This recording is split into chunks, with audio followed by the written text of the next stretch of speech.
Hello there. Are you thinking of starting a DEI strategy? Are you new to the sector and wanting to know the ropes? Well, if that's a yes, you've come to the right place. More after this.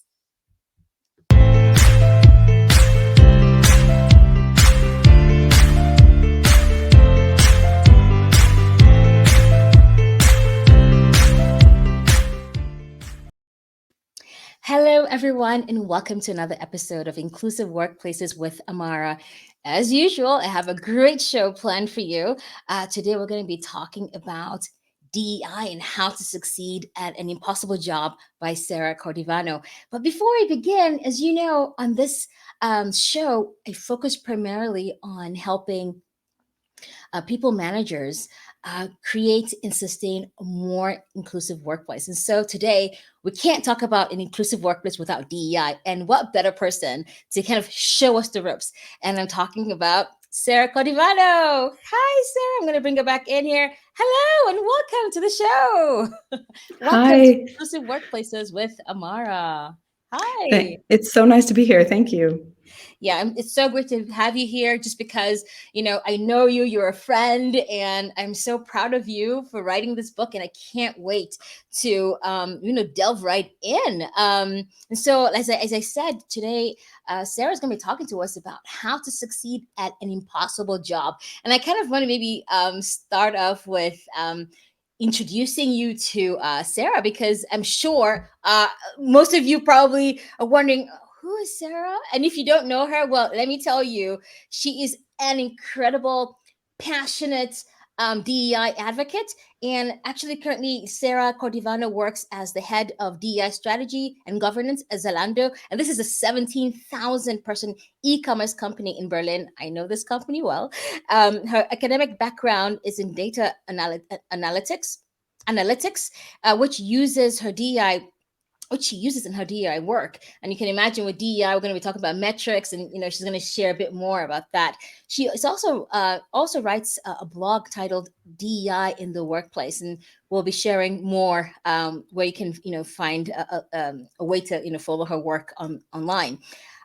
In April 2021, she decided to organize her blog posts into a book and ended up writing a whole new content for the book. And this book turned out to be what we're going to be talking about today. This is a practical guide for how someone new in the DEI space or in DEI role can get started, implement successful initiatives, and maintain a healthy relationship with a job. This is positioned as a practical step-by-step handbook with a European focus. And she's designed the book for anyone really to get started in DEI and succeed. And this is something that I think we're going to learn a lot from. I know I'm really looking forward to learning a lot from you, Sarah.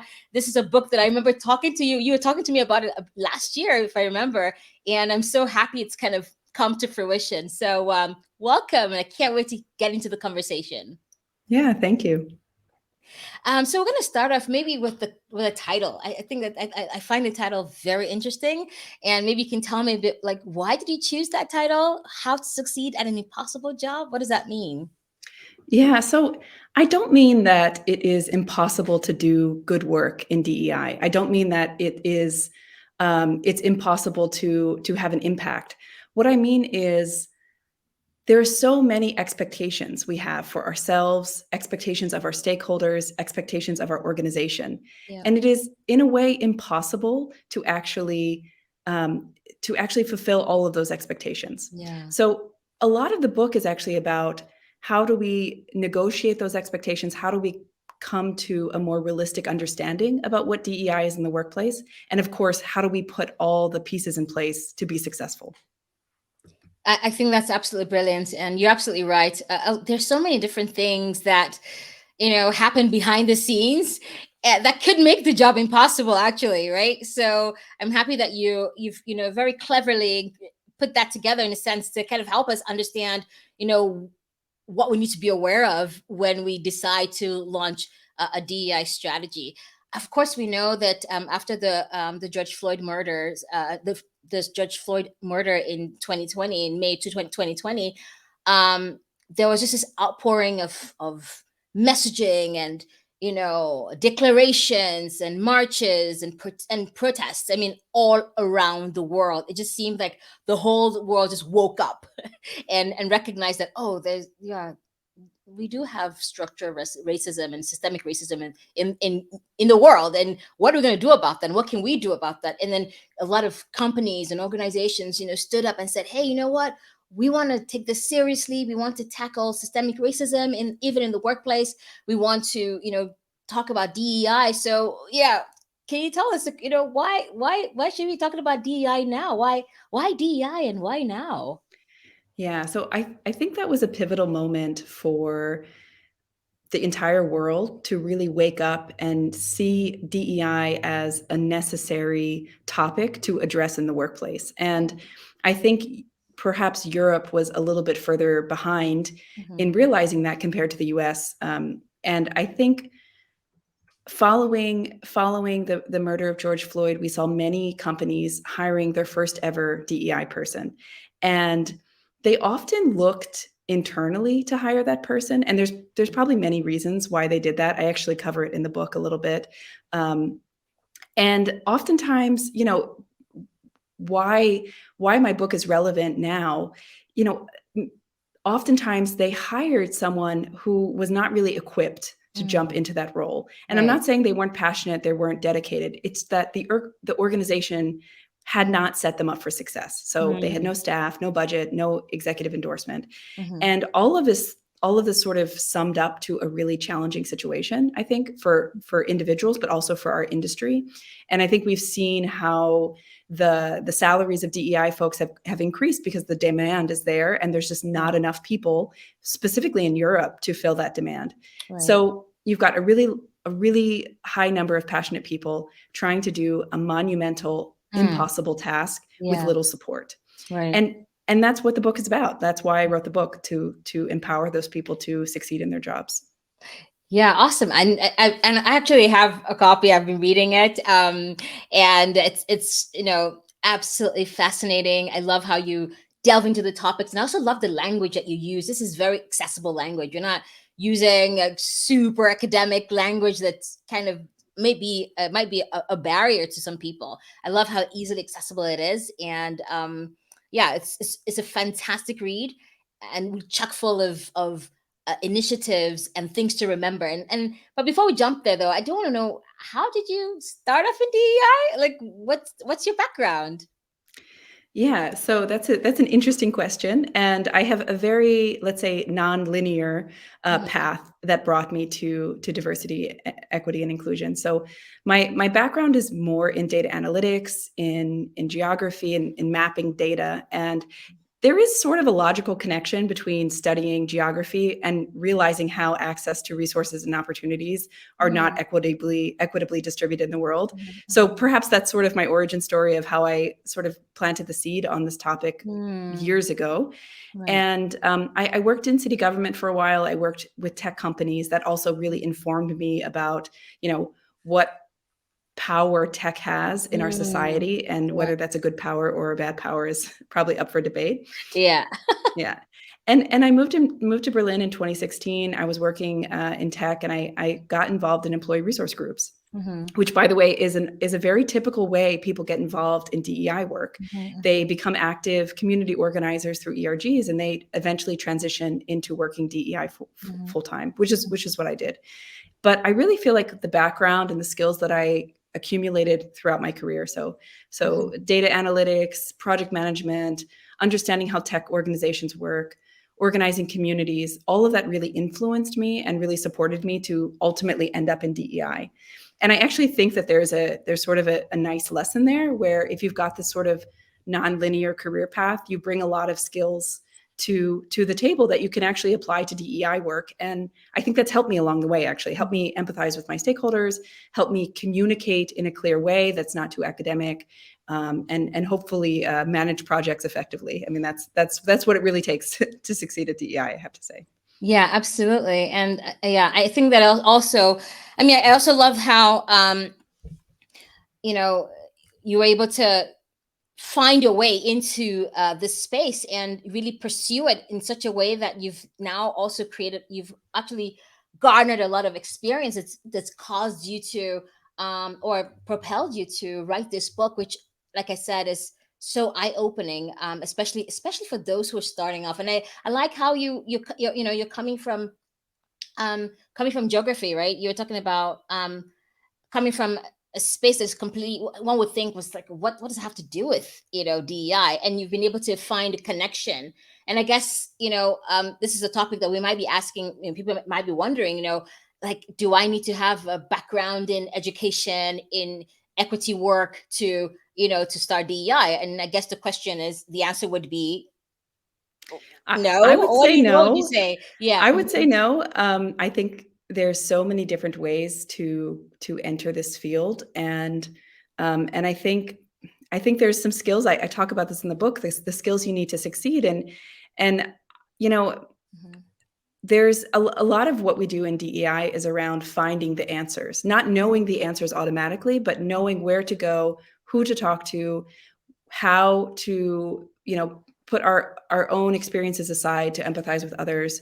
And I think that's more important than automatically knowing every answer to every question that, you learned in university. Yeah.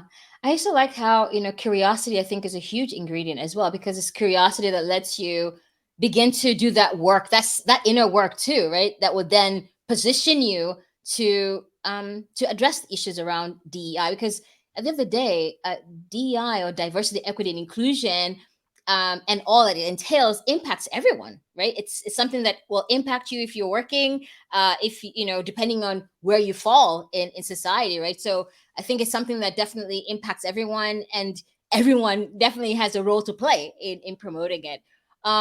So you've written this awesome book that I absolutely love, and I want you to come and maybe share with us, um, for organizations that are thinking of launching their DEI strategy, or because I mean, there's so many of them, like you rightly said.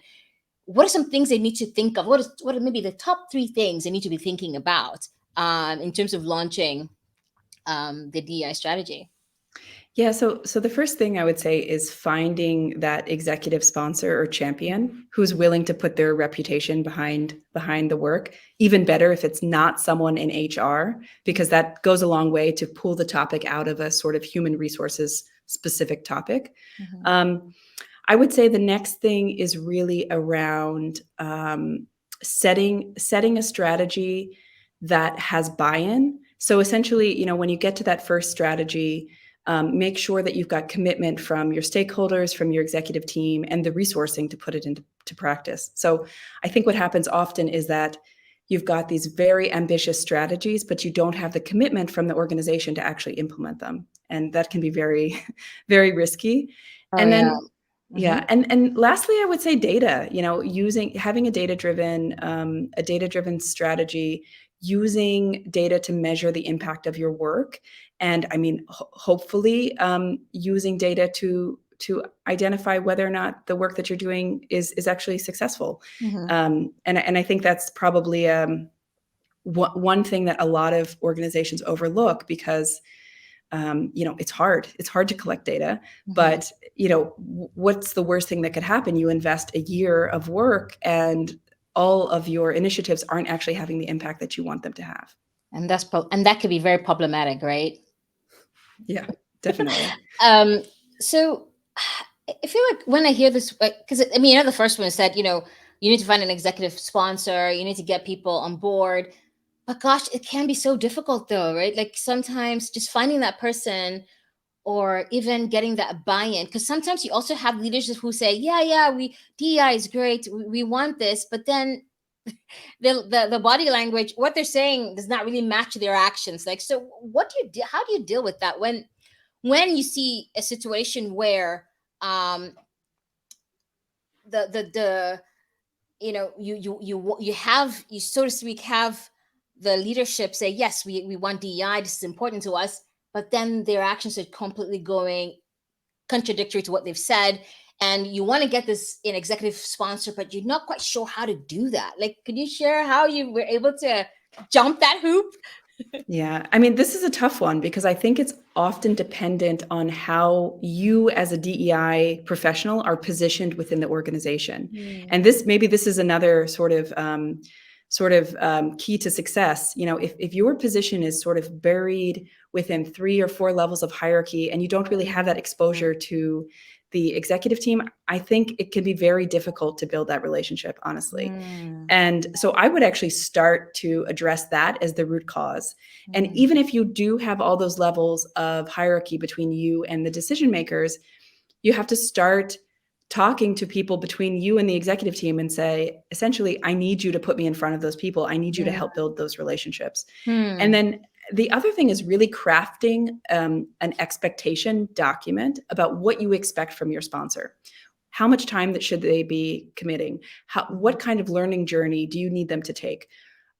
Do they only supply advice, or are they also allocating budget? How do you need them to get other stakeholders at their level on board?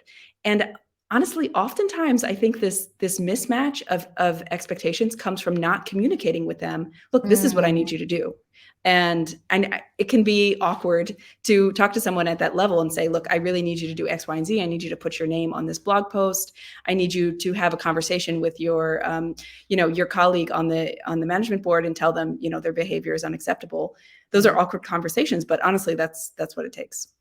I like that. I really like what you just said there, and I think that's something that is a huge takeaway. Actually, one is a network. Like, how you are you networking your way to getting your face out there in front of those executives who may be wondering, like, who are you? It's like, who is this person? Like, what do you mean DEI? Like, who are you again? Right. So how do we so networking and really building those relationships with the right people, so to speak, to put you in front of them to get to give you that extra push, right? And then I really like what you said about communicating expectations to executive sponsors. Like, they're super usually very, very busy, right? They're super Mhm. busy in competing priorities, you know communicating effectively and convincingly, will definitely help to have them. You will help them, support you and support the cause. Because I mean, when an organization understands the importance of it and the benefits of it, then of course they're going to rally around and say, hey, you know what, we need this. I mean, this is going to help us. So this is definitely very, very useful. This is really good stuff. Thank you so much. I just wanted to talk about that just because, a lot of times, people say, oh, get an executive sponsor, and, put yourself out there. And it's just so much difficult. Like you rightly said, if you're coming from the bottom, if you're, I don't know, 5, 6, 7, spaces down from the hierarchy, from the executives, people are not going to really take you seriously. I mean, it's just power. So this is really Yeah. helpful. Another thing you talk about is data and Mhm. metrics. And I think that's extremely important too, because the last thing you talked about was be data driven. And that's an important place to springboard from, just because it allows us to understand where we are, right? So could you speak a little bit more in how that plays and why that's important and what we can do to really make that more impactful? Yeah, so a lot of a lot of strategic DEI work that I see happen in Europe Mm, actually is based on a lot of assumptions. mm, And that might be an assumption around how diverse your organization is to begin with. It might be an assumption around whether or not some community groups feel included or not. And then what that means is they craft an entire strategy based on these anecdotes and mm, assumptions. It could even be based on the feedback from employee resource groups. And mhm, mhm, and that in itself is only part of the story. mm, And what collecting data allows you to do is set a baseline. So mhm. before we know where we want to go, we have to Right. understand where we're starting from. And Sure. that means how diverse is our organization, Mhm, how inclusive is our organization, and how inclusion varies by identity. Those are mm, probably the 3 important pieces we need to understand. yeah. And once you know your baseline, once you know where you're starting from, you can say, okay, you know, we want to go here. We want to increase the level of inclusion for our organization by X. We Mm, want to increase the diversity of our organization by X. And in right. what way? Mhm, And then as you create initiatives, strategic initiatives, you can say, the goal for this initiative is this.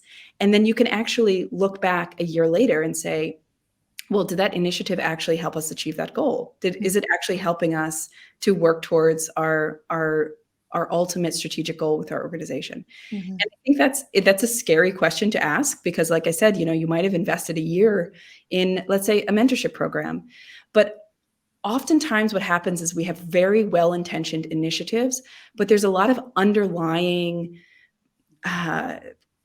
baggage, let's say, that Mm-hmm. prevents us from actually pushing forward. So we might have a fantastic mentorship program, Right. but the problem is if our promotion policies are not equitable, if they're not Mm-hmm. then we're not actually going to promote those people that we've been mentoring for a year. Right. So a lot of the book, I talk about how interconnected these organizational decisions are. And we can't just make the assumption like, hey, we're going to do this hiring initiative.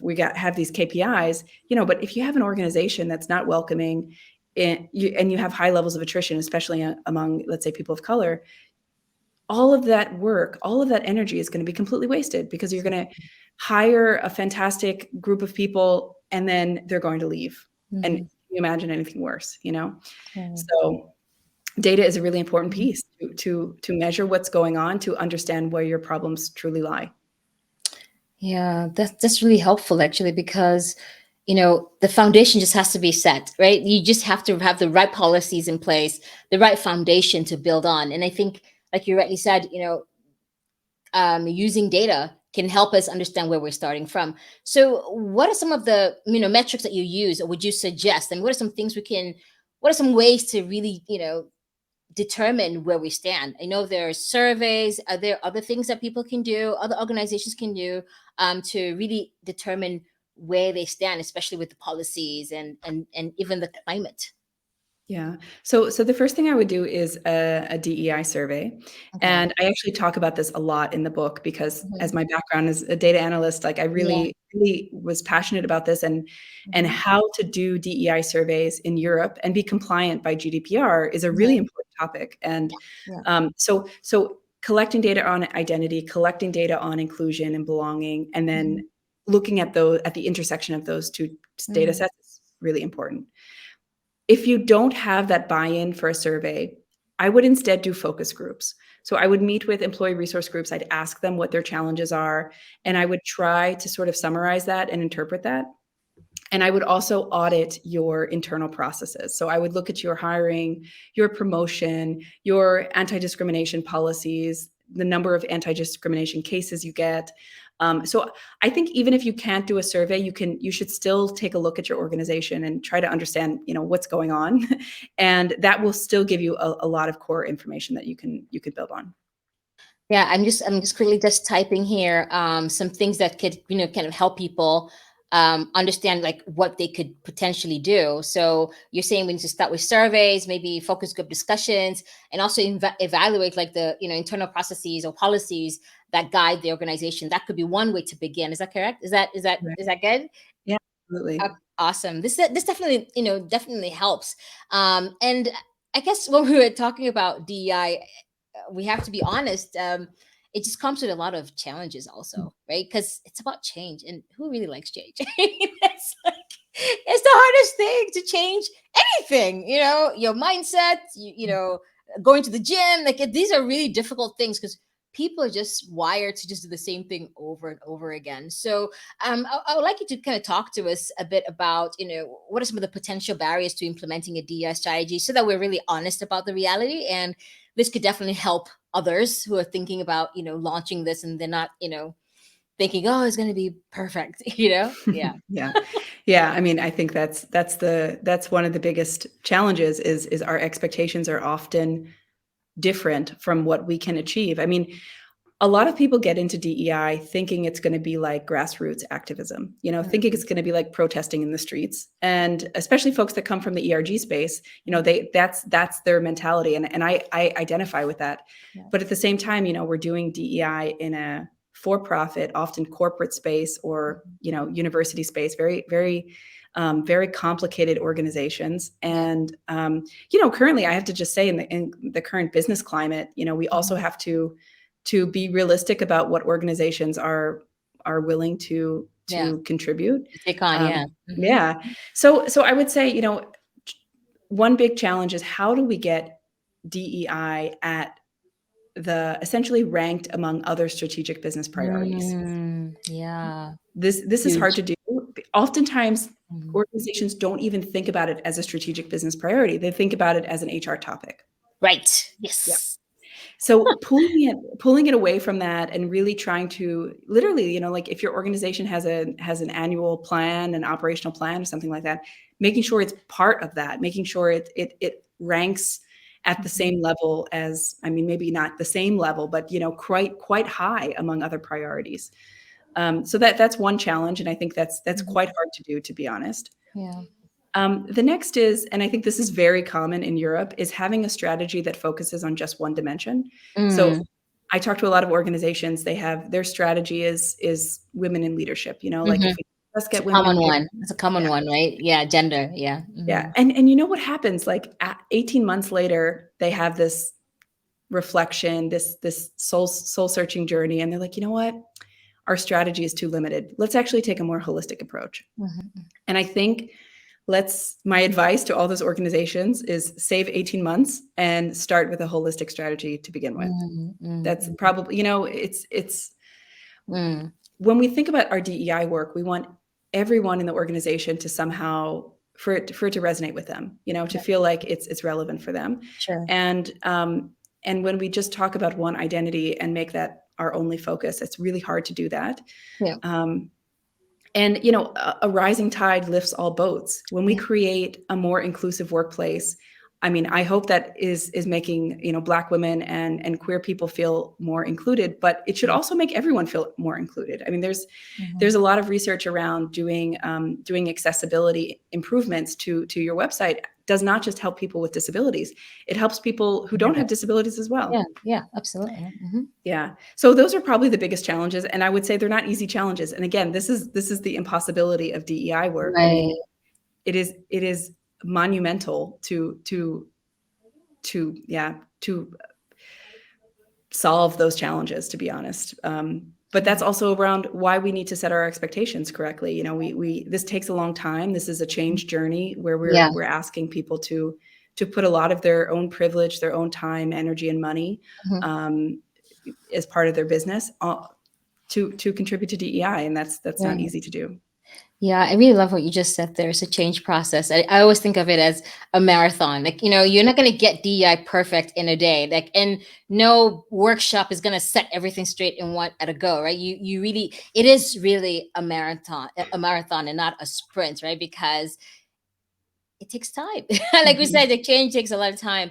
And I really also like what you said about setting expectations. I think sometimes, if you're an organization and, um, some organizations, for example, I work in the humanitarian sector, you know, we may not be able to meet all the different targets. So it's also about checking expectations and making sure that, we do start somewhere and then build, because otherwise I think sometimes it can be a bit overwhelming too.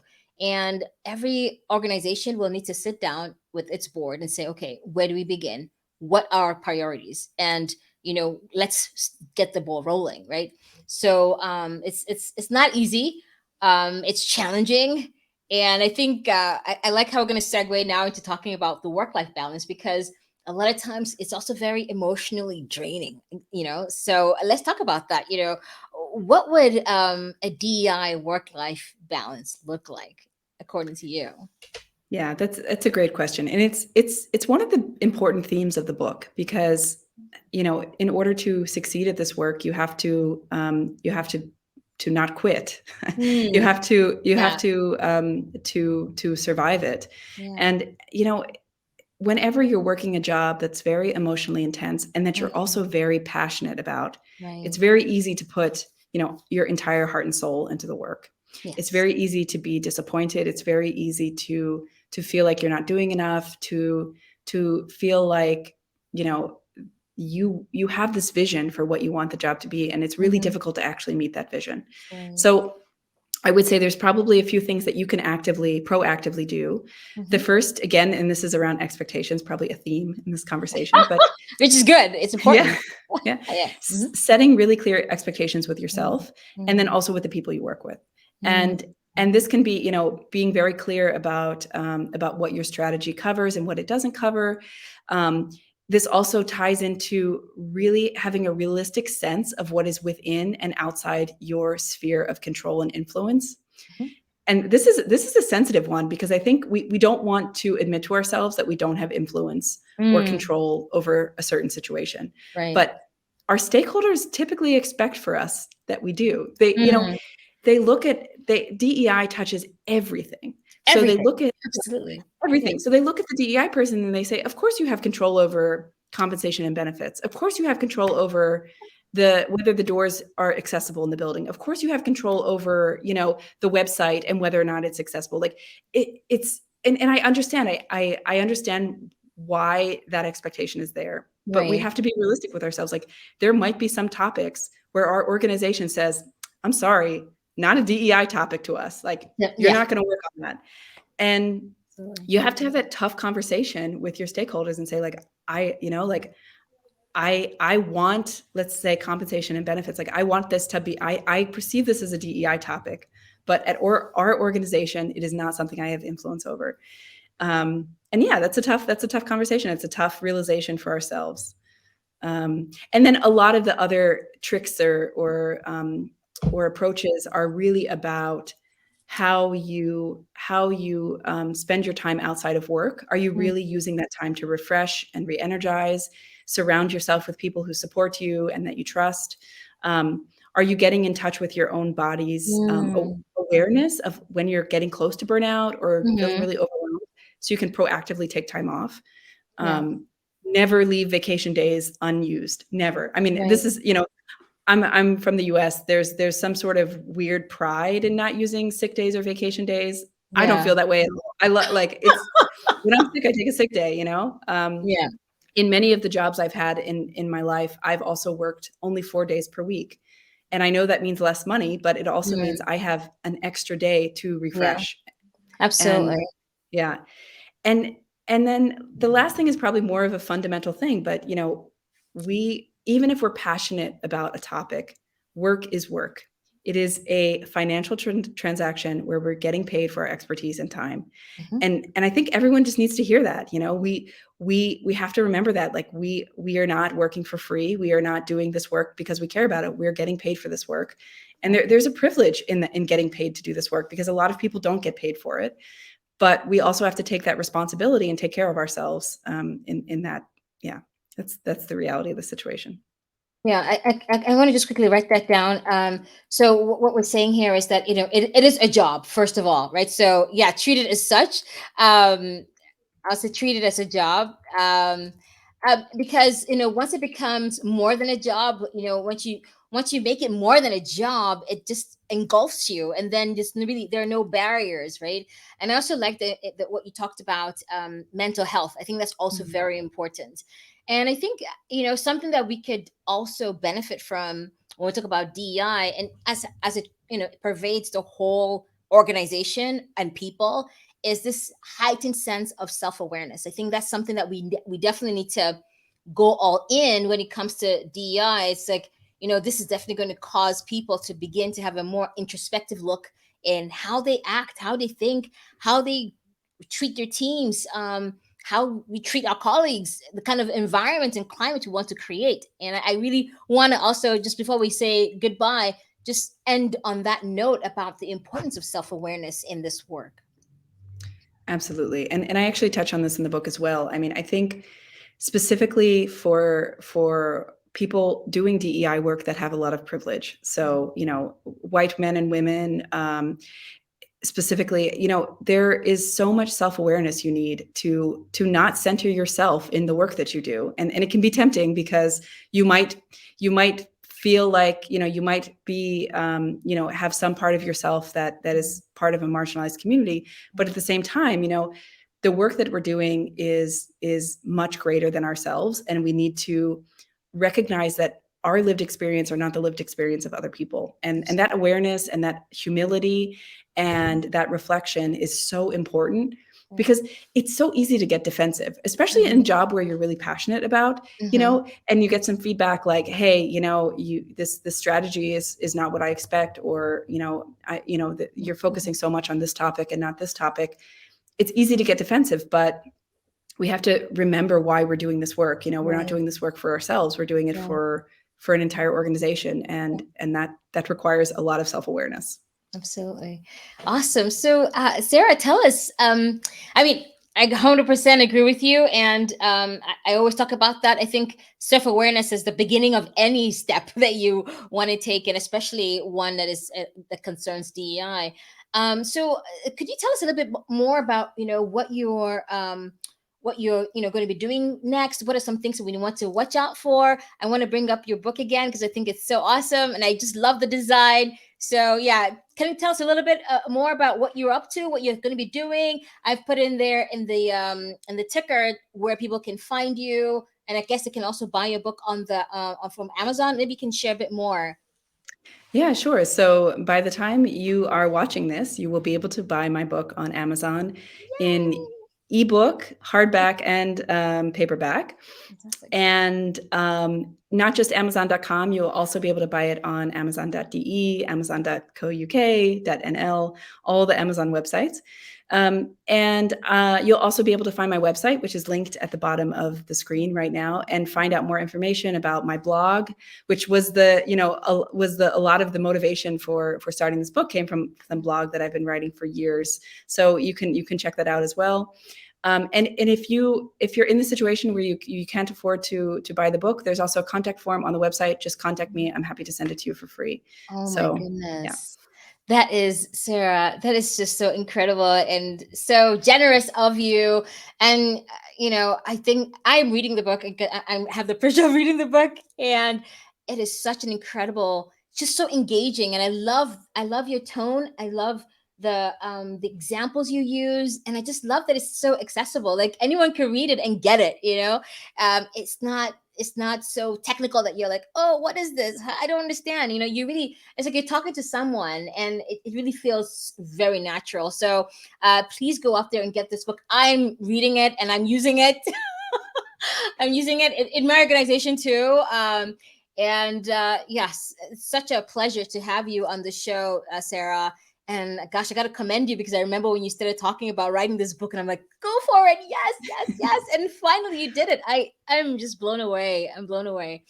Thank you so much for coming on the show and for sharing. And I hope we can, have another conversation and maybe dive deeper into some of the topics, because we're just barely scratched the surface, as you can imagine. Right. So with that, I want to say a big thank you to you, Sarah, and wishing you the very best on your book launch and lots of success. And until next time, thank you so much. Thank you. It was so nice to speak with you. Thank you. Thank you so much. So see you all. Until next time, be well. Thank you. Goodbye.